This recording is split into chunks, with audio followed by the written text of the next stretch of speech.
Alhamdulillah. Gimana Pak? Lambat lagi Pak kita Pak. Part 2 Pak. Season 2 nih. Siapa? Oke.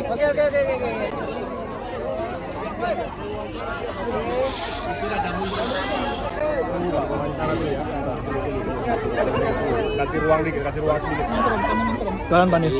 Sore hari ini saya memenuhi undangan dari teman-teman jaringan rakyat miskin kota JRMK di Jakarta yang mengadakan halal bihalal silaturahmi. Ini adalah mitra yang kita bekerja bersama selama ini. Jadi senang sekali bisa tersambungkan, bisa silaturahmi. Selama ini juga silaturahminya jalan terus, tapi biasanya dengan pengurus-pengurus, nah sekarang dengan masyarakatnya semua. Nah, terkait dengan aspirasi, saya akan minta Bu Minawati untuk menyampaikan. Silakan. Bu Minawati, silakan. Aspirasinya apa Bu yang disampaikan? Kami ingin Pak Anies maju lagi ke DKI Jakarta, DKI 1. Karena apa? Karena kami sudah mengalami apa yang kami rasakan selama 5 tahun. Keberhasilan banyak kampung-kampung kami yang tadinya tidak diakui, sekarang diakui oleh pemerintah. Nah, selepas beliau tidak menjadi gubernur, kampung-kampung kami kayak mati suri. Tapi kami ingin rindu pemimpin seperti Bapak. Jadi inilah yang kami harapkan kepada Bapak untuk meneruskan lagi menjadi DKI 1. Jadi DKI bisa lebih sejahtera.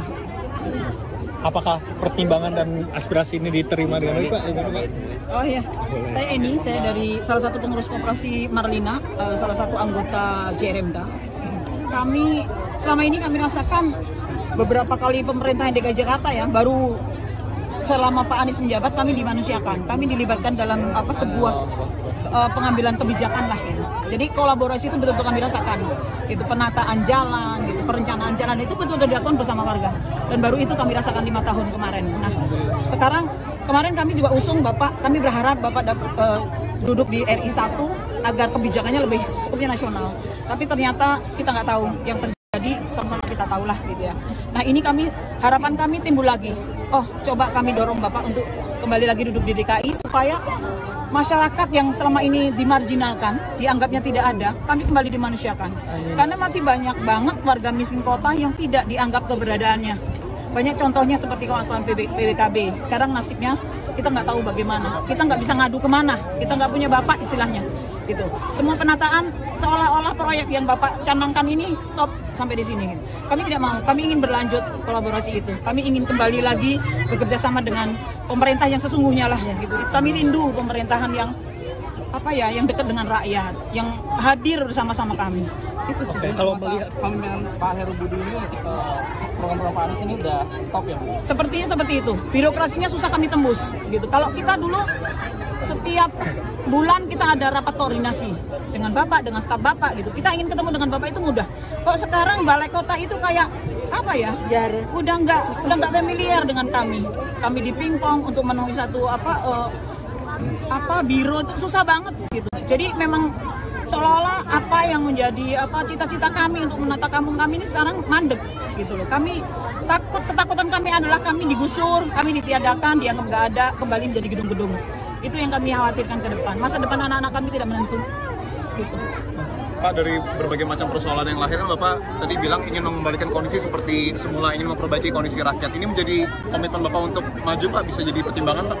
Ya, kan memang dari dulu misi yang dibawa adalah menghadirkan keadilan. Ketika saya tidak berada di dalam pemerintahan, di luar, maka kami membuat gerakan-gerakan. Ada gerakan Indonesia Mengajar, gerakan turun tangan, misinya sama. Misinya ingin menghadirkan keadilan, membereskan ketimpangan. Nah, kemudian ketika tugas di Jakarta itu dilaksanakan. Ketika kemarin mendapatkan tugas dalam Pilpres, itu juga misi yang kami bawa. Nah, sekarang saya memang dalam fase menakar, mempertimbangkan. Sudah ada undangan dari partai politik dan kemudian masyarakat juga, bisa dibilang seminggu bisa 3-4 kali di rumah itu berdatangan berbagai kelompok yang mengundang untuk saya kembali ke Jakarta. Dan hari ini saya mendatangi Halal Bihalal. Sebenarnya saya malah tidak aware tentang isi acaranya Bang, Halal Bihalal. Ternyata teman-teman JRMK mengirimkan pesan yang sama. Nah, yang menjadi keperhatian kita semua adalah bagaimana ketidakadilan itu terjadi dan tidak boleh dibiarkan. Jangan sampai Jakarta ini menjadi kota yang hanya memfasilitasi yang sudah makmur. Karena yang sekarang makmur dulu datang ke Jakarta juga nggak bawa apa-apa kok. Datang ke Jakarta berusaha. Nah, saya sedang menakar, berdiskusi, berkonsultasi, tukar pikiran dengan berbagai pihak sebelum nanti memutuskan. Undangan partai politik itu politik mana? Partai politik mana aja, Pak? Koalisi perubahan, Pak. Oke. Nasdem mungkin Pak salah satunya Pak yang ada di koalisi perubahan Pak. PKS, PDIP Pak. Pak, tapi kan tim Bapak kan ada yang berencana maju Pak Sudirman Said. Ini sudah ada komunikasi juga Pak. Ada yang di luar koalisi perubahan nggak Pak partainya Pak? Nanti kita tunggu sambil jalan. Biar teman-teman partai aja. Pak, kalau memang benar Pak Juli mau daftar Pak. Bulan Juli mau daftar kabarnya. Pak ya, dari mana kabar itu? Kabar dari lapangan Pak. Hanya ke lapangan begitu. Isulin boleh Pak, Cukup ya? Anies. Cukup.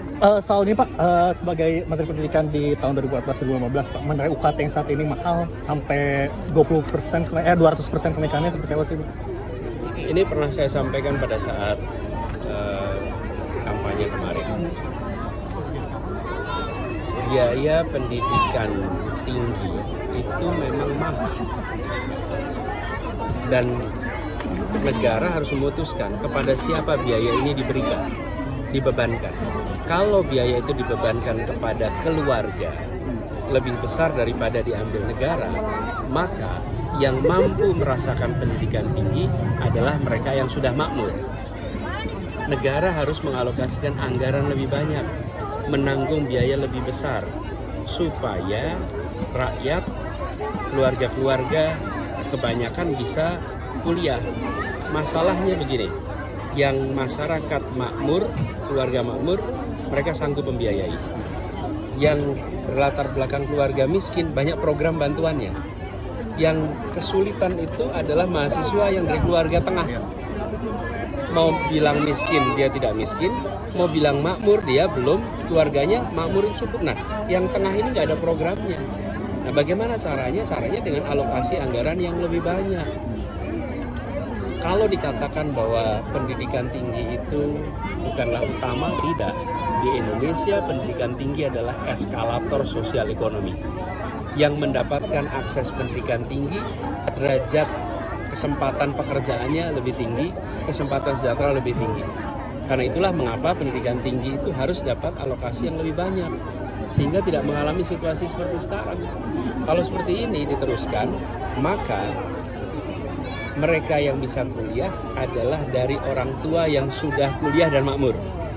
Yang belum, keluarganya belum kuliah, belum makmur, nggak pernah bisa kuliah nantinya.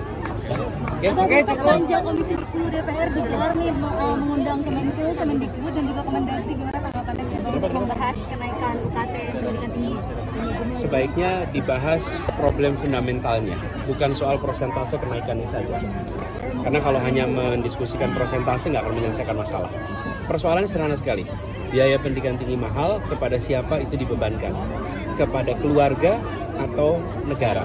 Itu hal mendasarnya. Selama itu tidak dibereskan, maka kita hanya berdiskusi persentase, nggak akan pernah selesai.